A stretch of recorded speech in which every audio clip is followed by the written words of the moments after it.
Have you heard someone say Christianity is basically emotional blackmail? God says, love me or else, believe or be punished. That accusation gets thrown around a lot, especially online. And honestly, if that's what Christianity actually taught, I'd reject it too. So today, we're going to slow this down and ask a better question. Is God really an extortionist? Or is something much deeper and much more logical going on?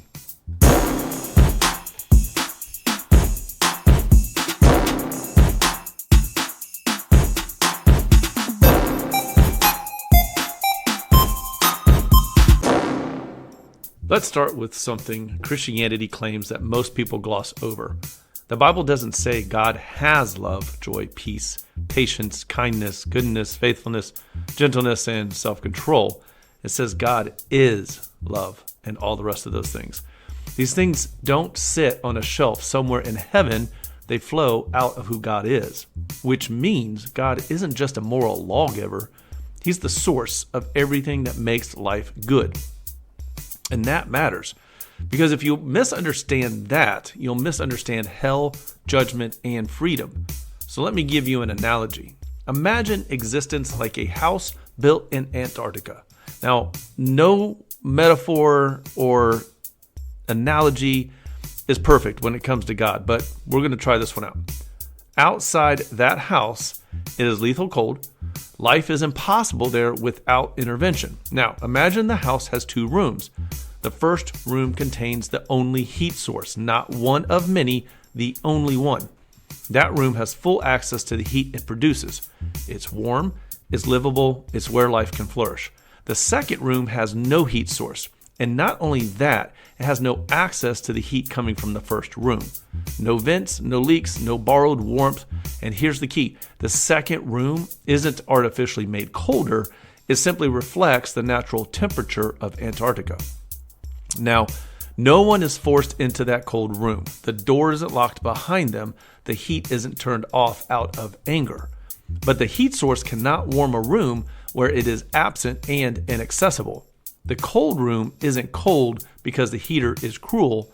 It's cold because the heater isn't there. That's the difference between punishment and reality.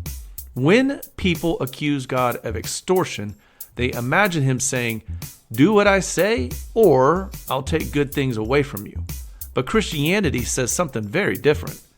God says, I am the source of those good things. Life apart from me will necessarily lack them.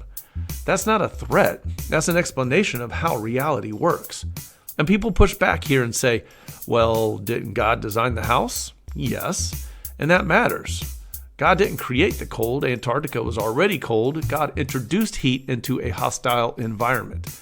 Life is a gift. Warmth is not owed. The second room isn't a trap. It's the boundary of life apart from the source. Because if God were morally required to make the second room warm without the heat source, then warmth would exist independently of the heater. Love, joy, peace, goodness, they'd exist apart from God. And at that point, God wouldn't be God anymore. People also say, but don't people who reject God still experience good things? Yes, for now. That's what theologians call common grace. As long as the door is open, some warmth is felt in both rooms. That's mercy, not entitlement. But once access to the source is finally and freely rejected, only the natural environment remains. Hell isn't God angrily turning off the heat. Hell is existence where the source of life and access to it is absent. And here's the part people don't like, but need to hear. Freedom doesn't mean consequence-free choices. Gravity isn't coercive. Fire isn't extortion. Oxygen dependency isn't manipulation. Reality is not coercive either. It's consistent. You can reject the source. You can reject access to the source, but you cannot reject the consequences of doing so.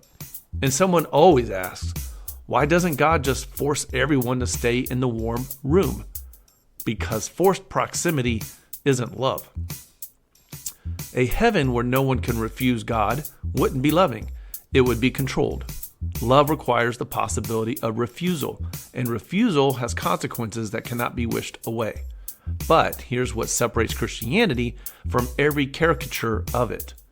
God doesn't stand comfortably in the warm room yelling instructions. He enters the cold room.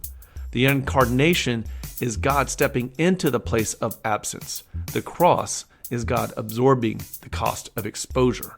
The resurrection is the door standing open.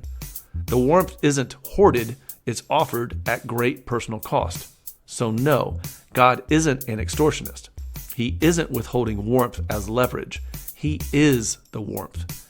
And separation from him is simply what the cold feels like.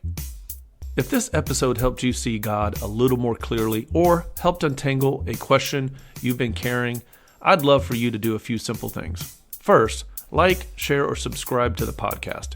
Those small actions really do help this conversation reach people who are quietly wrestling with the same questions.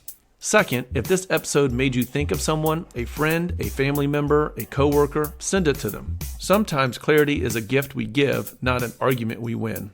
And finally, if you want to go deeper, you can find the full written version of this episode on my Substack. Just search my name or check the link in the show notes. That's where a lot of this thinking gets worked out on the page.